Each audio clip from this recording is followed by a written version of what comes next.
بسم اللہ الرحمن الرحیم۔ ایک نوجوان لڑکا کسی سلطنت کا بادشاہ بنا دیا گیا، مگر اس کو یہ فکر لاحق ہوئی کہ میری بادشاہت جلدی ختم نہ ہو جائے، تو اس بارے میں اپنے ساتھیوں سے مشورہ کیا۔ انہوں نے کہا کہ یہ تو علماء کرام ہی بتا سکتے ہیں۔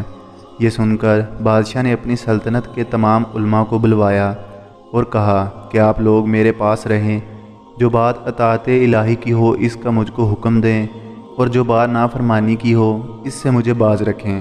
چنانچہ علماء صالحہ کی جماعت نے بادشاہ کی خواہش کے مطابق امر بالمعروف اور نہی المنکر پر عمل شروع کر دیا، جس کی برکت سے 400 سال تک اس بادشاہ کی سلطنت قائم رہی۔ مگر اس سلسلہ عظیم کو ابلیس اللعین کب تک دیکھ سکتا تھا؟ اس نے موقع پا کر بادشاہ کو اس صراط مستقیم سے ڈگمگا دیا، اور اس طرح کہ ایک دن ابلیس بادشاہ کے پاس پہنچا تو بادشاہ نے اس اجنبی کو دیکھ کر پوچھا کہ تو کون ہے؟ تو نہایت جرأت سے صاف کہہ دیا کہ میں تو ابلیس ہوں، مگر یہ تو بتلا کہ آپ کون ہیں؟ بادشاہ نے جواب دیا کہ میں ابن آدم ہوں، یعنی انسان ہوں، ایک آدمی ہوں۔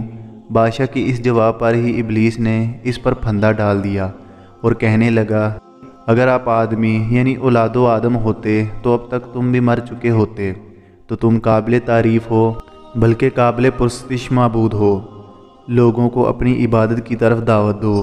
ابلیس نے کچھ اس طرح میں گفتگو کی کہ بادشاہ کے دل میں اتر گئی، اور اس نے ممبر پر چڑھ کر لوگوں سے کہا کہ لوگو، اب تک میں نے ایک بات تم سے پوشیدہ رکھی تھی، مگر آج اس کے اظہار کا وقت آ ہی گیا۔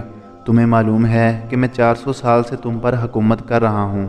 اگر میں اولاد آدم میں سے کوئی آدمی ہوتا تو دوسرے لوگوں کی طرح میں بھی کب کا مر چکا ہوتا، لہٰذا تمہیں معلوم ہونا چاہیے کہ میں تمہارا رب ہوں، معبود ہوں۔ اب تم کو میری عبادت کرنی چاہیے۔